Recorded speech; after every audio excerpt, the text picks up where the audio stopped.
We lost one of the good ones, but we'll never forget him. Play the clip of Scott Adams, Kylie. And I would say, based on the current way things are going. This is what I'll be talking about with MAGA. Like, how is it that y'all honor and love so many racists? Listen to this man speak. The best advice I would give to white people is to get the hell away from black people. Just get the fuck away. Wherever you have to go, just get away. What? Because there's no fixing this. This can't be fixed. Okay. What we do? Yo, we can't do nothing, bro. We can't do nothing right with them. I swear. Ladies and gentlemen, brothers and sisters, comrades, friends, people I don't like, people who don't like me. It's been in politics. The I Had It podcast. I think I got that exactly right. I had podcasts, two women that I really respect. I think Jennifer Welsh and Pumps. I don't know her last name. I don't think they ever really say her last name. Two really, really good hosts that I like and I respect, who make a lot of great YouTube content. They're talking about what's going on in Minneapolis, Minnesota. So let's go ahead and check it out.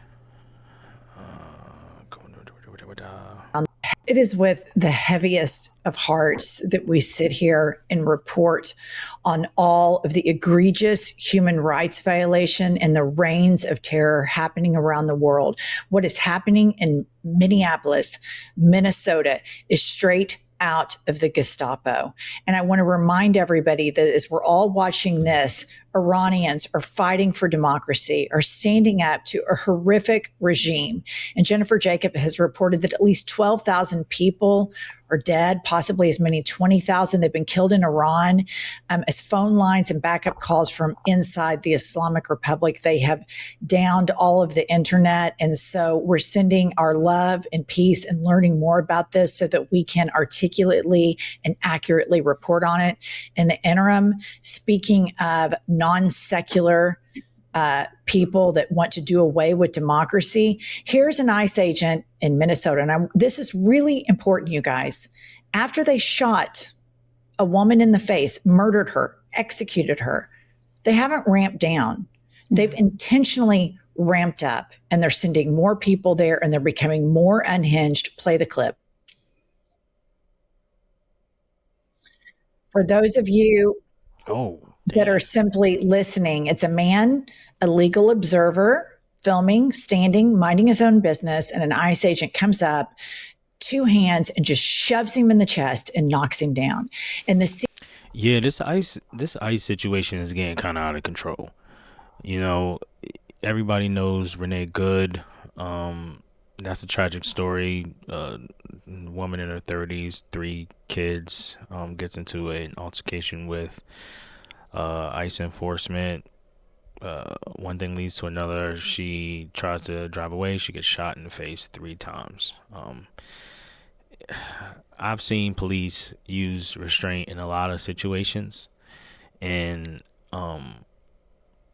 there was no reason, in my opinion, from watching that video, that that woman should have been shot in the face 3 times. I mean, geez, dude, like, he literally could have just he did ultimately get out the way as he was shooting her in the face. It's kind of messed up. But ICE is a huge problem right now, and I really don't see how anything works out in their favor over the next year. I think it's either going to get escalated to a point where it's going to cause a potential issue with more cities around the country, or they're going to ultimately be defunded and disbanded. It's going to be the only options. Scenes coming out of Minneapolis, all of this is created by the Trump regime. None of it has anything to do with immigrants. None of it has anything to do with crime or safety.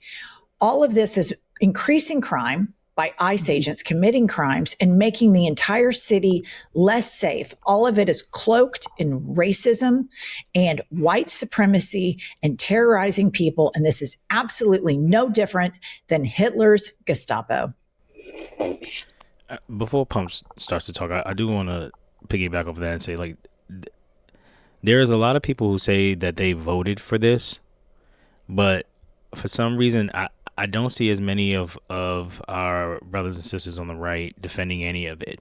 I mean, they are literally moving like, I think they call them like red shirts in Germany or Gestapo, and like, this is what they said would happen if Hillary Clinton got elected, like all the way back in 2017 or something like that. I mean, 2016. I mean, here's the thing.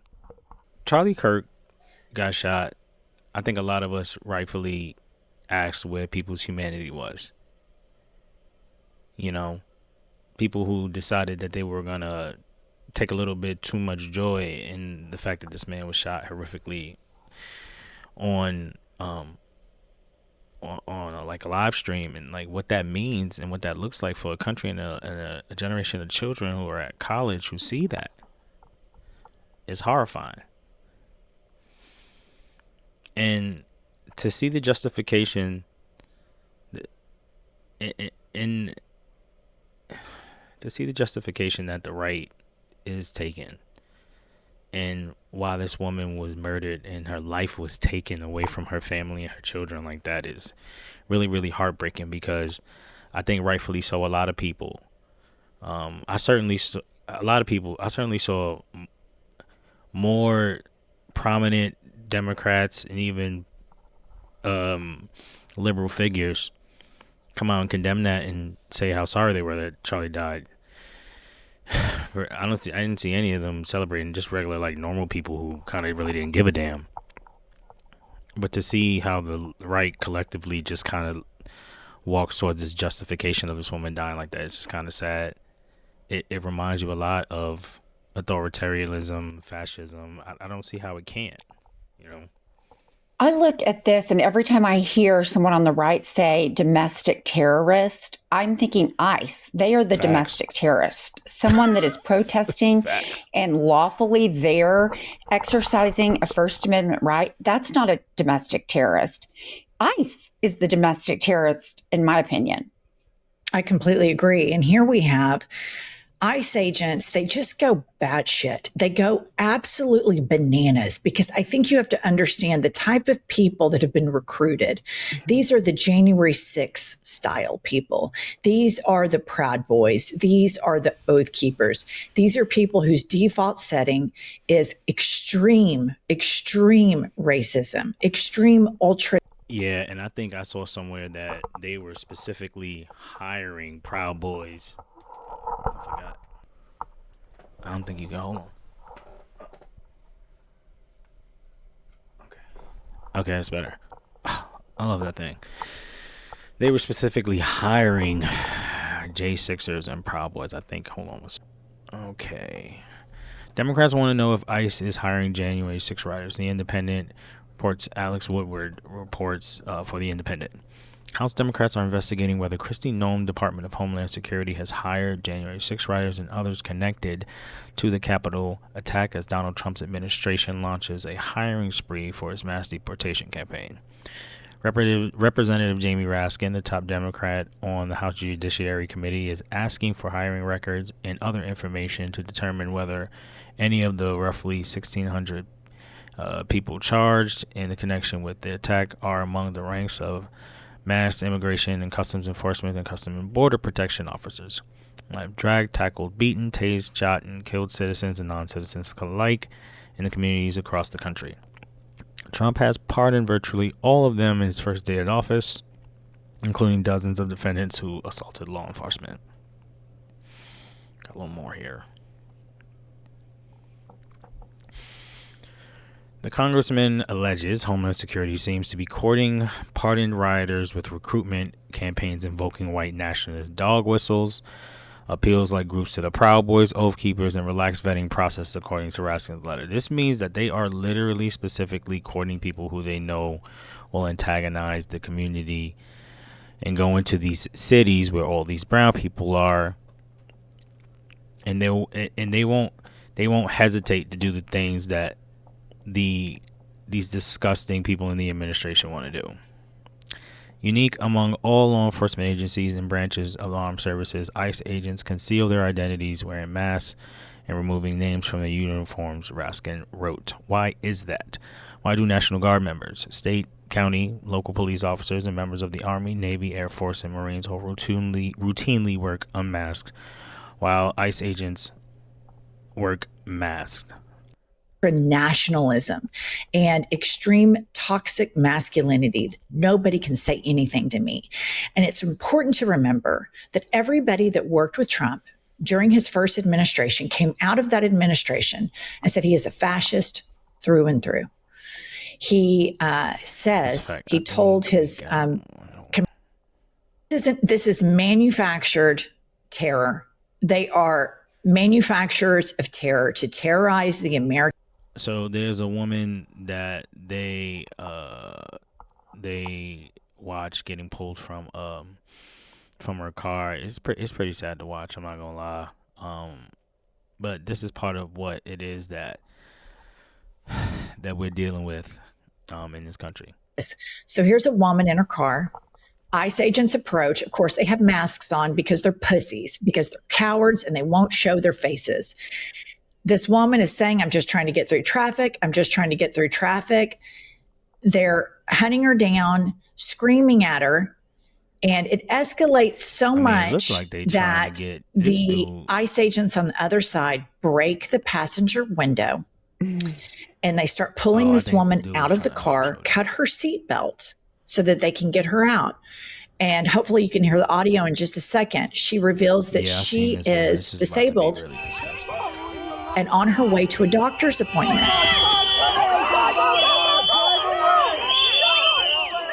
And as you can see, it's utter chaos, and this is manufactured chaos. Now they're pulling her out, reaching in the car, putting the car in park forcefully. This woman is of no threat. She has no weapon. And they're creating this manufactured chaos. Here she goes. Oh.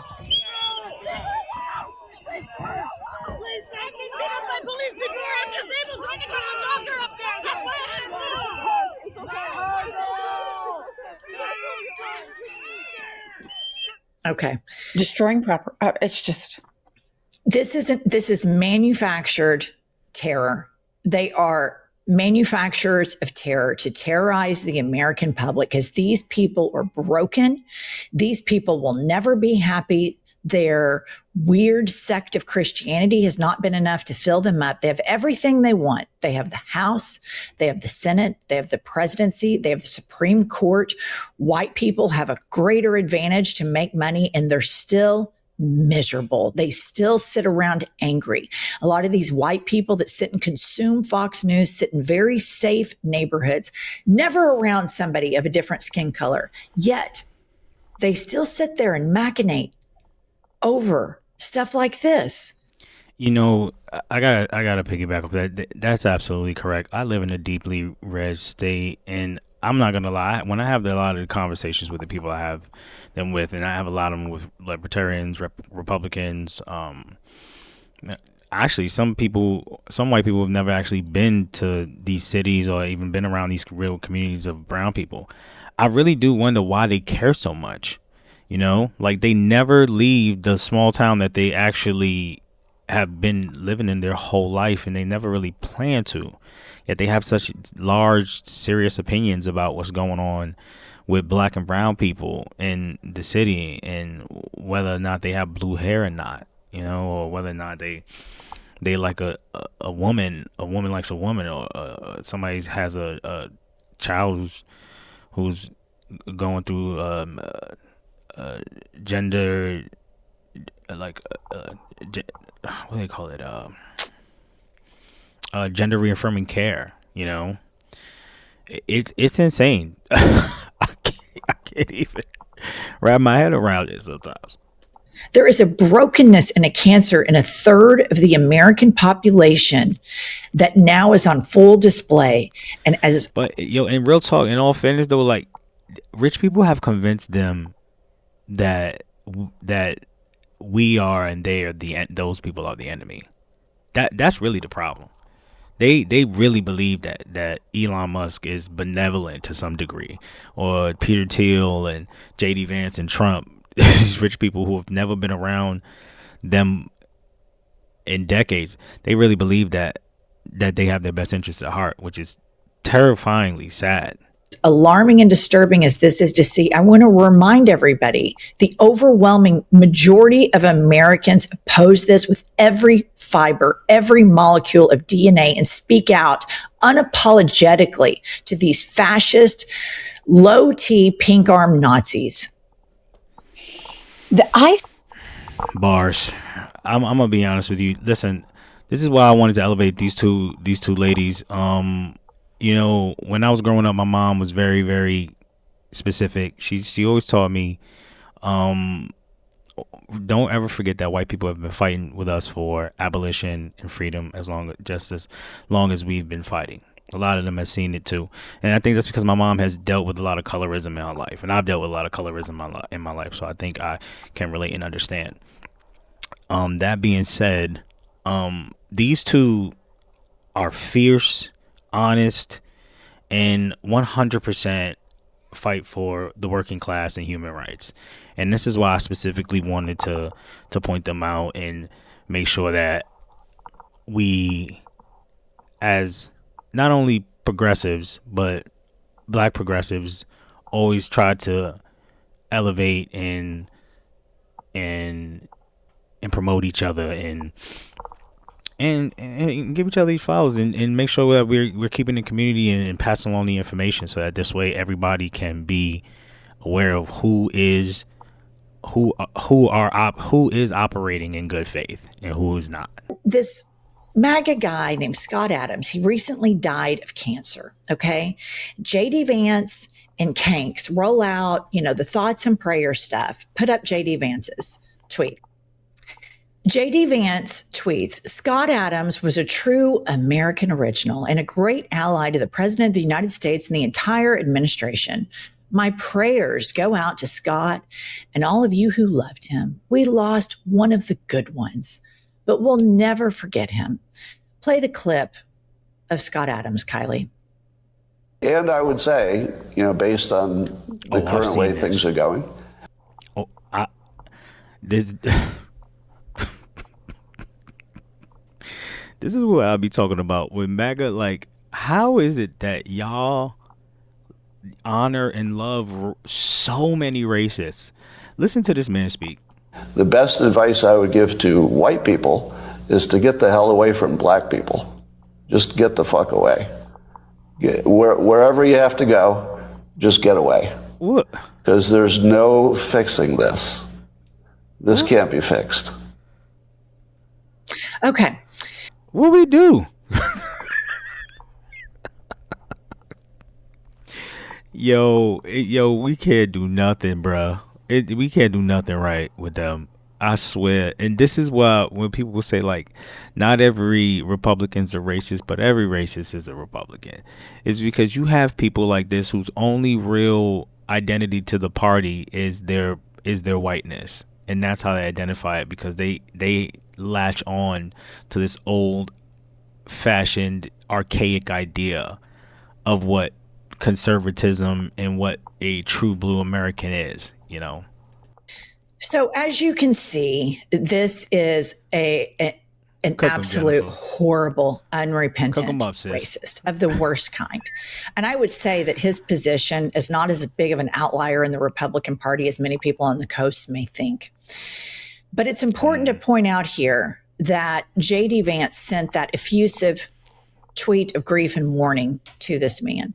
Mm-hmm. And I don't think that this man, Scott Adams, would make a caveat or an exception for JD Vance's wife, whose parents are immigrants who are brown skinned, or for JD Vance's mixed race children. Probably not. This political party believes in nothing except for white supremacy. And what I have to say to all of the people who listen to white racists like this, who behind closed doors among their families repeat these type of horrific racist statements, do it. Stay away from Black people. Do not enjoy their culture. Do not watch. Honestly, that's the best advice. Like, she's being honest. And because I don't know who told her this, but that couldn't be more true. That's none more. Like, if that's truly how you feel, please stay over there. No, trust me, we're fine. You know, like, please don't partake in the culture. Watch sporting events. Do not listen to their music. Do not watch the fabulous Black actors and actresses. Do not engage in anything to do with Black culture, because you are not worthy of their artistry and their fabulousness. Stay in your cracker ass, angry, I got everything I wanted out of 2024, and you're still a broken piece of shit racist. These people cannot be fixed, and I do not think they are worthy of enjoying all of the fabulous impacts that Black Americans make each and every day in this country. And they do it despite white people, despite these horrible races. You know, let's never forget, man, like, there's a lot of white folks that are so amazing and so down for the culture, and don't try to appropriate, and just, you know, honest, good faith actors in the community. And, like, I think her frustration is truly with the ones that she know for a fact that wouldn't want anything to do or being around more than one Black person at work or in their personal life. And other than that, all they're doing is kind of just talking shit about Black people. Like, she understands, she's in that world, she's in that community.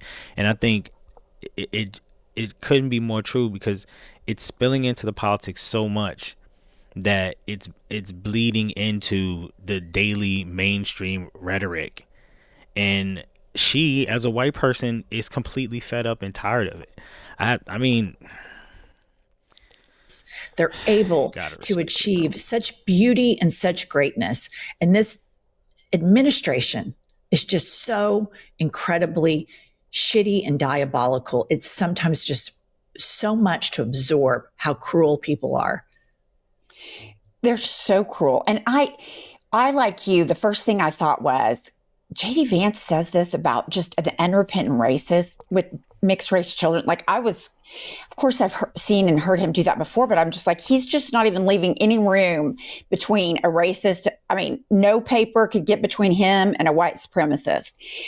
But, you know, here's something that I think of when I see all this. There was a point at some point in the Republican Party that country club conservatives and, you know, in white circles, racism was repeated, and, you know, it was kind of hush hush. They wouldn't do it in front of certain people.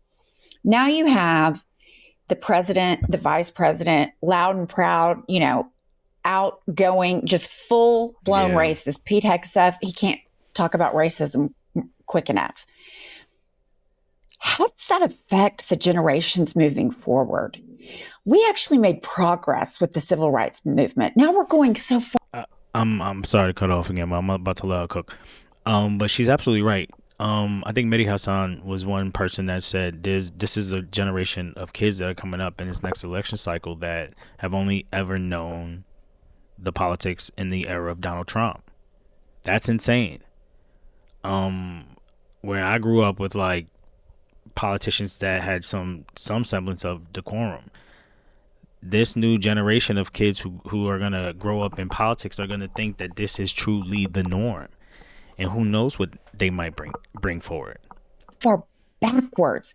It is so unfair. I mean, it is so wrong. And I just hope there is a massive white reach out to the Black community saying, we're still here. We're going to fight for you, because this is just make America great again. when there was segregation and women couldn't have their own credit card. That's what they think is great. And it's fucking gross. It is. Ooh, pumps. Well, let me put it out in the ether. We receive it. We reaching back out. And not only that, let's always continue to remember the tradition in which black and white folks have fought for equality and freedom in this country, bled together and fought together in this country to make sure that we get the things that we need for our children and our grandchildren and for the betterment of this more perfect union that we're trying to create. I refuse to be defeatist and to let this situation make me feel like everything is hopeless. No. And in the past we have fought, and in the past we have won in almost every situation, and we have lost battles, but ultimately we have always won. So I think that's an excellent note to leave it on. Shout out to these ladies. I just wanted to elevate them because we always have to give props to those who are actually trying and doing the good work. And these two are fierce champions, and they don't mince words, and they cut through the noise and the niceties of how a lot of their own community. I mean, they're coming from their own community and they're talking about it. Their community is affecting race and politics in America, and it's affecting it in a very negative way, and they are screaming from the mountaintop. So I think we should help them do it. One time I had a podcast doing amazing stuff. It's a Center podcast, ladies and gentlemen. Oh, excuse me, what? My fault. Pinhead Politics. Ladies and gentlemen, brothers and sisters, comrades, friends, people I don't like. Thanks for watching. Got a couple more videos coming. May the good Lord bless your bones, as the old folks used to say, and we out here.